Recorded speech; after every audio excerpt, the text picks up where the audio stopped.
Na semana que comemoramos o Dia da Educação Ambiental, nosso tema vai muito além da sala de aula. A importância de cultivar conhecimentos e atitudes do nosso dia a dia, não é isso, minha amiga? É isso, e o objetivo é sempre criar também uma consciência ambiental. Como esse dia é muito importante, também está atrelado ao Dia do Professor, a gente trouxe um convidado super especial para falar sobre o tema. Então, roda a vinheta que o QualityCast já começou.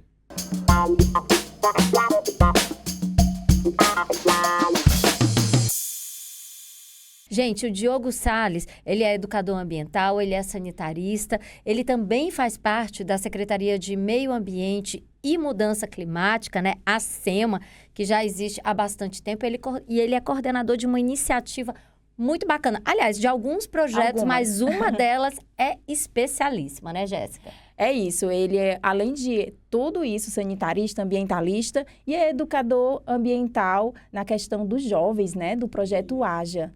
Oi, Jéssica, oi, Thea, e a toda a galera que acompanha a TV Ceará, né? Agradeço pela oportunidade de estar levando aí o programa Agente Jovem Ambiental para outras esferas, né? E também levar aí bastante informação e comunicação para toda a galera que acompanha a TVC.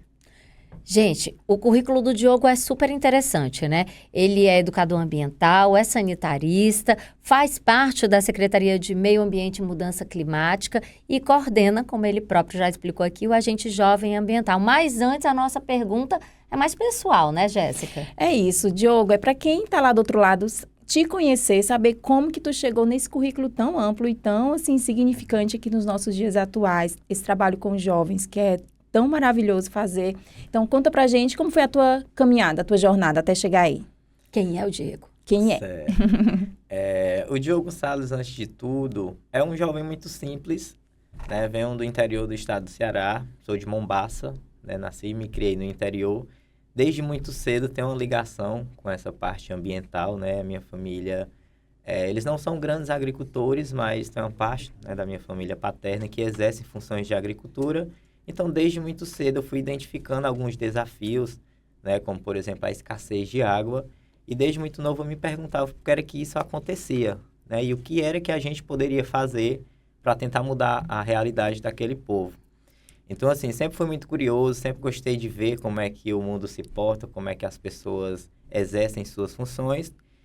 E, principalmente, primordial, né, esse ponto que eu acho de que a educação ela é a base de tudo. Com a educação, a gente consegue transformar pessoas. Venho também de uma família de educadores, né? Minha família, 80% das mulheres são todas professoras. Minha mãe, inclusive, é professora.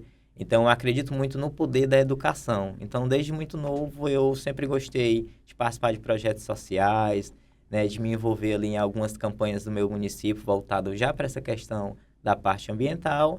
E aí, foi no ensino médio onde me deu esse despertar para ingressar nessa área. Que maravilha, né, amiga? A gente vê aí que o Diogo já vem se envolvendo, né, no teu desenvolvimento como pessoa, como, né, educador também, todo esse trabalho com os jovens, né? Isso, Diogo, tu até me falou ali nos bastidores que já vem começando, antes de chegar na SEMA, esse trabalho. Me formei em 2019, né, mas como foi que eu cheguei na área ambiental? Ainda no ensino médio, participando de feiras das profissões da UFC, eu tive a oportunidade de aprender um pouco mais sobre o curso de Engenharia Ambiental e Sanitária e também de Engenharia de Energias Renováveis.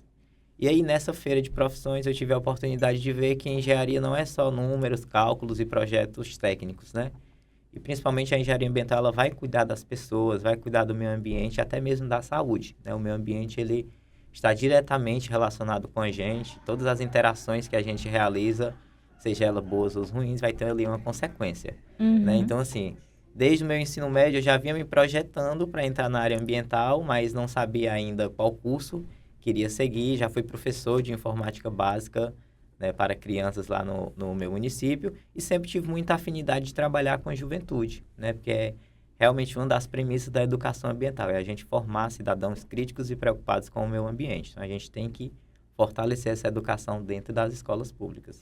Eu estou percebendo que a tua consciência veio primeiro com a questão do meio ambiente e logo depois você foi para esse lado da educação que tinha a ver com a tua vocação, não necessariamente com a engenharia, né? Como é que foi o teu primeiro contato com o projeto Agente Jovem Ambiental?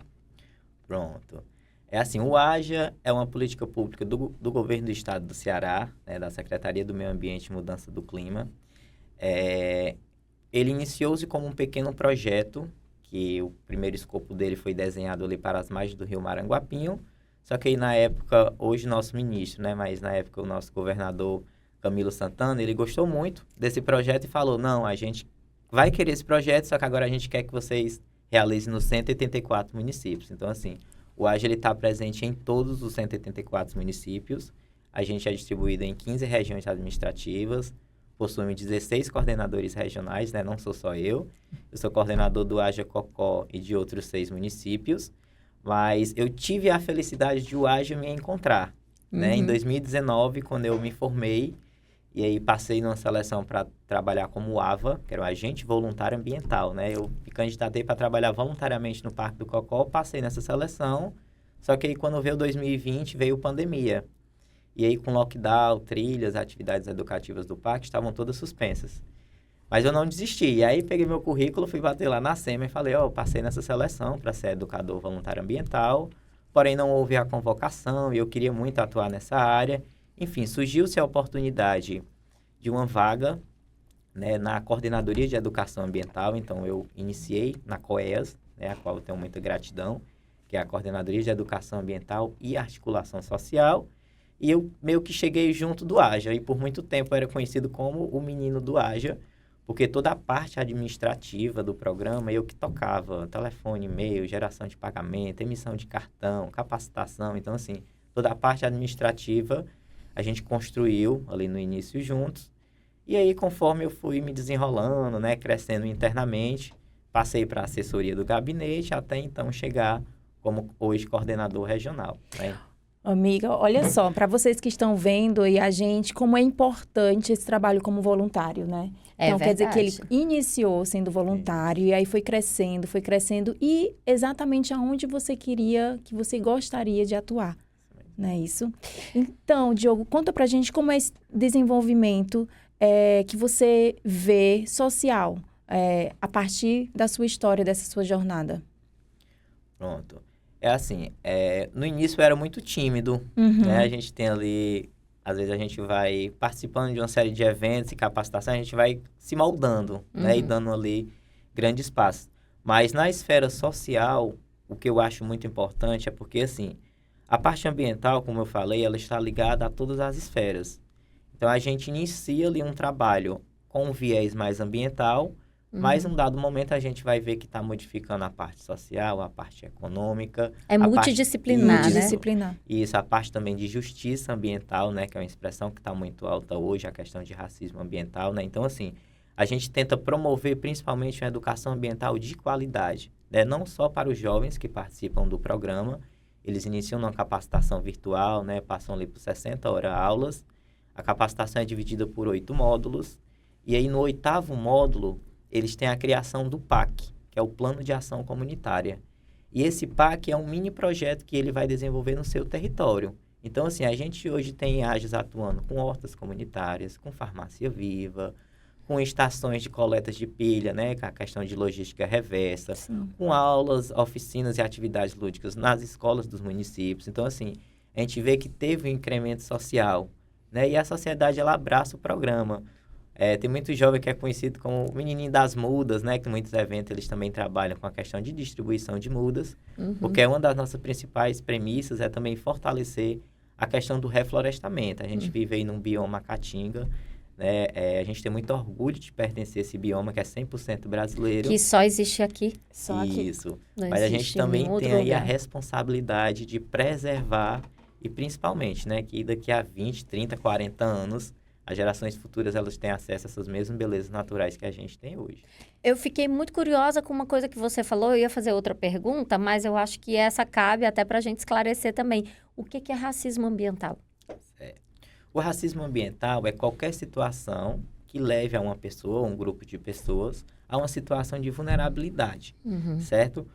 E às vezes são coisas muito simples e que a gente romantiza no nosso dia a dia, ou muitas vezes por conta da cultura, né? período de colonização que a gente viveu, mas como, por exemplo, essa comunidade que vive ali no entorno do Pirambu sofre frequentemente com as questões de racismo ambiental. Uhum. Como, por exemplo, nem toda rua o ônibus passa. Uhum. E o Então, Pirambu é grande. Isso, né? A gente fala Pirambu, Jacarecanga. Em alguns dados a gente fala, mas passa 4 ruas da minha casa. Tá, mas por que não passa na minha casa? Sim. Né? Inclusive, também o caminhão de recolha de resíduos, né? Isso. Que dificulta também todo esse processo, né? Isso. E a gente vê também que a discrepância que a gente nota na questão do acesso a direitos. Uhum. Isso tudo é assegurado, né, por instituição, por lei, que todos têm que ter, né, o artigo 225 da Constituição Federal, que todos precisam ter um ambiente ecologicamente equilibrado. Uhum. Só que às vezes quando a gente vai ali para a região de Titanzinho, 13% da população não possui saneamento básico e água encanada em casa. Então, assim, são Entendi. situações que levam a população a uma situação de vulnerabilidade social. Deixa eu ver se eu consegui entender. É basicamente tipo assim, você tem uma comunidade vulnerável, que já é vulnerável talvez por conta da desigualdade social ou por causa do território que ela habita, e isso acaba gerando também um problema ambiental, como não ter a coleta de lixo, como não ter ter o acesso. ônibus, como não ter acesso ao saneamento básico, Uhum. porque ela era vulnerável, ela também acabou sendo, digamos assim, deixada de lado do ponto de vista ambiental. É mais ou menos isso? Isso, Massa. é justamente isso, né? E essa expressão, ela é uma expressão americana, né? Ela surgiu nos Estados Unidos, onde uma população protestava por uma instalação de indústria que estava contaminando ali os mananciais próximos do povoado onde eles residiam, né? Uma lama tóxica que era jogada em um rio sem tratamento algum. E aí, essa comunidade, e principalmente, né, 90% da população que passa por racismo ambiental é a população negra, periférica, né, baixa renda, e que muitas vezes elas não têm essa oportunidade, né, não têm vez e não têm voz para poder reclamar de todos esses obstáculos que elas vivenciam no dia a dia. Massa. Mas, Diogo, conta pra gente quais são esses municípios que você mais atua. Você me passou alguns, mas talvez quem está lá do outro lado quer participar, gostou da ideia e talvez se tornar aí um jovem educador ambiental. Pronto. Assim, eu sou coordenador regional de Caucaia até Trairi, né? Então, eu coordeno Caucaia, São Gonçalo da Amarante, São Luís do Curu, Paraipaba, Paracuru e Trairi. Toda região praiana, né? Parte litoral. E assim, vamos identificar os parceiros que a gente tem dentro do município. É um médico veterinário, é um empresário aqui que é dono de uma casa de ração. Então, assim, vamos unir, né? E tentar, forças, né? Isso, Fortalecer. E vamos tentar mudar a realidade do município. Cada regional tem a sua peculiaridade, né? Mas a gente também lembra que o agente jovem ambiental está nos 184 municípios. Então, é Isso. só buscar um coordenador como o Diogo para poder ter acesso ao programa. Vamos para o Inter? Amiga, antes do intervalo, já que a gente está falando sobre isso, Diogo, passa pra gente o @ para as pessoas, né, se comunicarem, onde encontrar você, onde encontrar mais essas informações. Certo. O meu Instagram, né, a rede social que eu padronizei para a comunicação com os jovens é o Instagram. O meu @ é diogo.cord.regional, Diogo com Y, tá bom? E o meu pessoal é Diogo Salles, Diogo com Y. Estou sempre aberto à conversa, quem quiser tirar dúvida. Todo ano a gente tem lançamento de edital, que os jovens podem estar participando.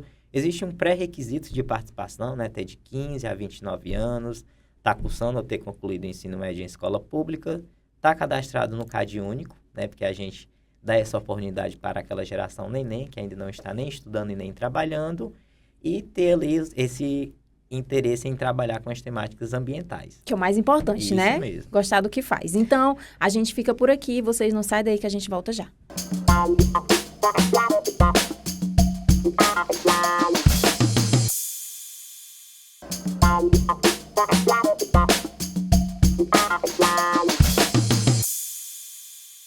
Voltamos com o QualityCast de hoje, entrevistando Diogo Salles, que faz parte da Secretaria de Estado de Meio Ambiente e Mudança Climática e também coordena Agente Jovem Ambiental na sua região. Diogo, fala pra gente realmente o que é esse projeto AJA, o Agente Jovem Ambiental, para as pessoas que estão lá do outro lado, e entender e quem quer participar. Certo. O AJA é uma política pública do governo do estado, né, que está presente nos 184 municípios.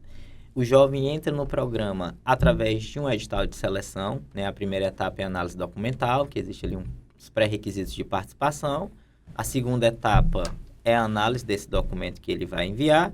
E para os aprovados, eles iniciam aí numa capacitação virtual de 60 horas. Após essa capacitação, eles iniciam na execução do plano de ação comunitária, que é um pequeno projeto que ele vai desenvolver ali dentro do seu próprio território. Então, assim, se a Jéssica reside lá em Flecheiras, né, no município de Trairi, então não necessariamente ela precisa ir para a sede do município para executar essa atividade dela. Ela pode exercer ali no seu próprio território. E a gente sempre busca fortalecer a questão do protagonismo do jovem, né? A gente gosta mesmo que eles tomem ali as responsabilidades sobre os desastres ambientais que possivelmente possam estar acontecendo dentro do seu município, mas principalmente que eles sejam agentes multiplicadores dentro do seu território, né? Aquela pequena açãozinha que ele faz conta.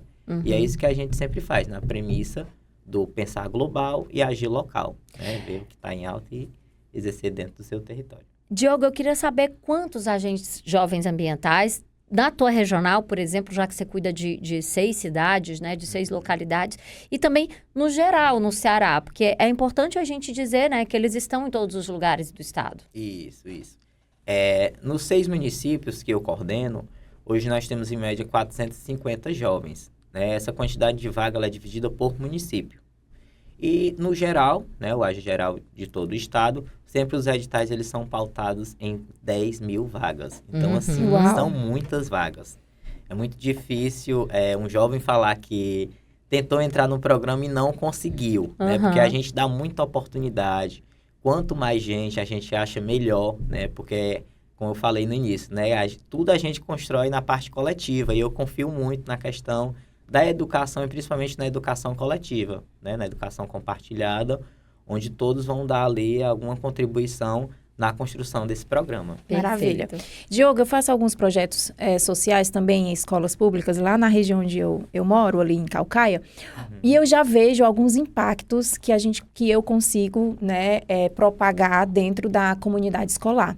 Conta aí pra gente o que você tem aí de um insight, de um exemplo que deu certo, para que as pessoas conheçam melhor, assim, na prática mesmo, como é que acontece, o impacto aí nas pessoas. Tem um exemplo muito recente, e que inclusive foi até em Caucaia, né?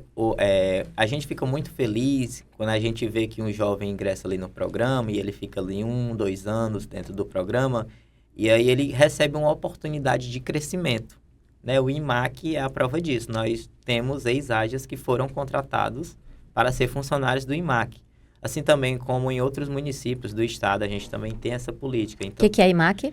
O IMAC é o Instituto de Meio Ambiente de Caucaia. Ok, precisamos deixar bem claro, porque nem todo mundo conhece. Continua. E que hoje ele é liderado pelo Felipe, né? Não sei se vocês conhecem. Conheço o presidente, né? Felipe. Isso. Diogo, conta pra gente a questão da sustentabilidade. Como é que tu consegue unir a parte da educação ambiental com a sustentabilidade? Porque o nosso programa aqui, ele fala muito sobre isso, né? Fomenta muito essa parte. Mas como que você consegue unir esses dois? Certo. A educação ambiental, ela é muito ampla, né? E ela interpassa por muitos locais. Já a questão da sustentabilidade, ela envolve muito você mudar o seu comportamento. E aí é que é o grande obstáculo da coisa, né? A gente vai lidar com pessoas e principalmente a gente vai ter que adaptar algum costume que a Jéssica tem ou que a Léa tem para que torne-se ali uma atividade mais sustentável ou que ela venha a ser uma pessoa que a gente fala, né, economicamente equilibrada, né? A gente usa muito essas expressões, mas assim, a questão da sustentabilidade é eu ter a oportunidade ou eu buscar recursos para desenvolver tal atividade que eu preciso executar, mas sem gerar grandes impactos. Por muito tempo, isso não era levado a sério, ou os grandes empresários diziam, não, impossível ter crescimento se não ter ali um grande impacto, um desastre, né? Mas, enfim, com os estudos e com o avanço, principalmente da engenharia, hoje a gente vê que isso era um mito. Que hoje a gente consegue construir prédios, a gente consegue construir indústrias, a gente consegue fomentar na parte do comércio, mas sem causar grandes impactos, né? Muitas vezes o que é que falta? É só mesmo investimento. A grande maioria da população sabe que é errado jogar um papel no lixo, jogar um plástico na calçada, tem essa educação, mas porém não possui essa conscientização. Então, assim, a questão da educação e da sustentabilidade, ela está ali nesse meio, que é a gente tentar mudar o comportamento da população nessas pautas. As atitudes, né? Isso. Diogo, eu vi aí você falando alguma coisa sobre atitudes. Conta pra gente qual é o grande desafio, né, que você enfrenta hoje. Ao meu ver, é isso. É um pouco sobre as atitudes das pessoas, que as pessoas sabem o que é o certo fazer, mas tem alguma dificuldade, e cabe aí a gente como educador, né, quebrar esses paradigmas e esses desafios. Mas conta pra gente quais são. Isso, é justamente isso. Eu diria que o principal objetivo hoje é a gente trabalhar a questão da conscientização ambiental, né? Que é como eu falei, a população, né, o ser humano, ele pode até ter essa educação de saber o que é certo, o que é errado, mas se ele não tiver essa questão do pertencimento, né, ele tentar ali ver que realmente tudo está interligado e que um descarte irregular que ele faz aqui de um resíduo, isso vai voltar para dentro da sua casa, né? É um microplástico que pode estar num peixe, né? Ou muitas vezes um agrotóxico que vai para um manancial. Então, assim, são coisas bem amplas, mas que a gente vai ver que precisa ser adaptadas no nosso dia a dia. E, Diogo, você conhece algum caso, por exemplo, de empresa que mudou a mentalidade, ou, sei lá, de comunidade que mudou a mentalidade depois da presença do agente jovem ambiental? Quer dizer, o que você pode citar aí pra gente, por exemplo, de prático que foi alcançado? Pronto. Assim, hoje nós temos uma turma que é um grande desafio também, né? O AGE, ele acontece nos 184 municípios, no escopo geral, só que a gente tem em desenvolvimento agora o AGE Cocó, que é um formato, né, um projeto piloto que foi criado pela Secretaria, onde os jovens atuam 100% de forma presencial lá no Parque do Cocó, e a gente já vê grandes avanços, né? Embora eles estejam lá apenas só há 3 meses, eu falo só 3 meses porque 2 eles ficam na capacitação. Então, assim, a gente já vê uma mudança até na parte dos frequentadores do parque.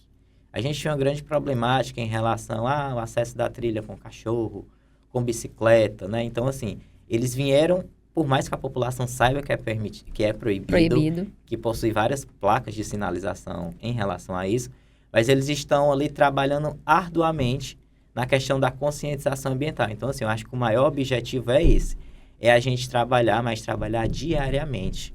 Né? Não adianta a gente trabalhar só em campanhas pontuais. O dia da água, o dia da árvore.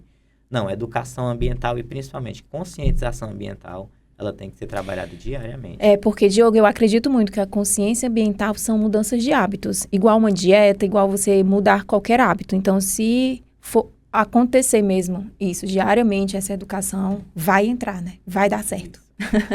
Até porque as pessoas não se repetem, né? Os frequentadores do Cocó também não são sempre os mesmos, e ali a gente tem muita gente passando todos os dias, né? Tem muita gente. Pela manhã a gente tem uma grande galera que mora no entorno e que pratica esporte lá, né? Mas aos finais de semana a gente recebe pessoas até da região metropolitana.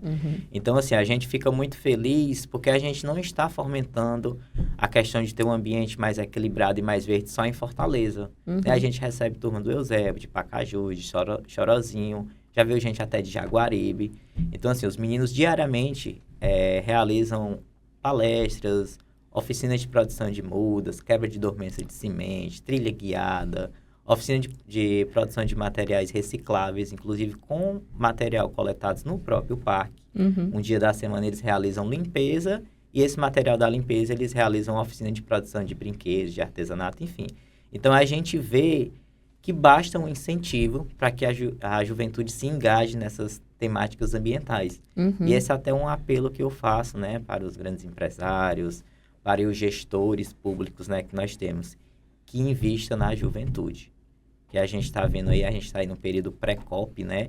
Eu espero muito que o Ceará leve uma grande representatividade, mas principalmente da juventude, que vê o mundo com outros olhos, né? A gente consegue identificar algumas situações, a gente já nasceu aí hiperconectado, a gente já me inserindo, né? Mas a gente nasceu hiperconectados, então toda a informação a gente recebe ali muito rápido.